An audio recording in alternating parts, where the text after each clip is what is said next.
So Ben, you were, of course, a man of minute stature. You came from more than what, 5'4", 137 pounds? In a system without government providing services like security, conflict resolution, police, I could easily envision a scenario in which you're literally being eaten by larger men as a pallet comes between courses. So now, when clearly in any reality, you rely heavily on direct or indirect third-party physical protection of your life and property, and that happens to be the one government service, the only one that you're vocal in supporting is an absolute necessity.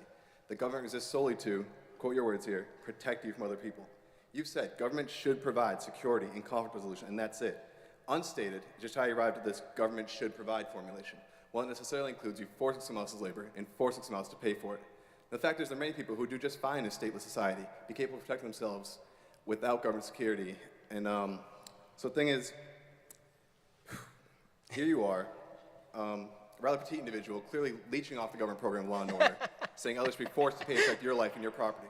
So my question to you, Ben, is given that tiny fellows like you benefit from this coerced payment, yet you condemn the needs of others to differ from your own and somehow encroaching on your freedoms, just how is this not the height of hypocrisy and when your entire philosophy of living in government falls apart? Is it not, in truth, only limited to what Ben Shapiro personally needs for himself? So listen, I enjoy Ben Shapiro's short and petite joke as much as any other one, as any other person.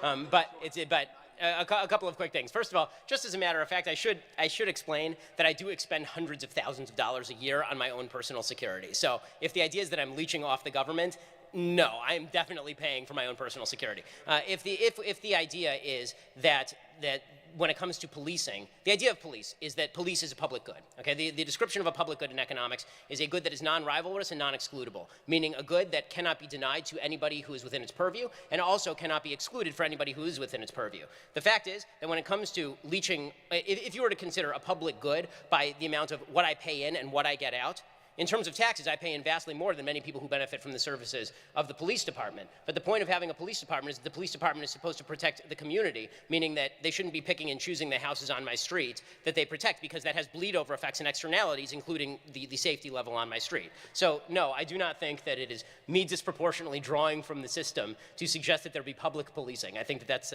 it's a creative argument. It's a new one. I'll give you that, and I'll try to work out more if that's what you're asking me to do. I'll try to creatine it up, bro.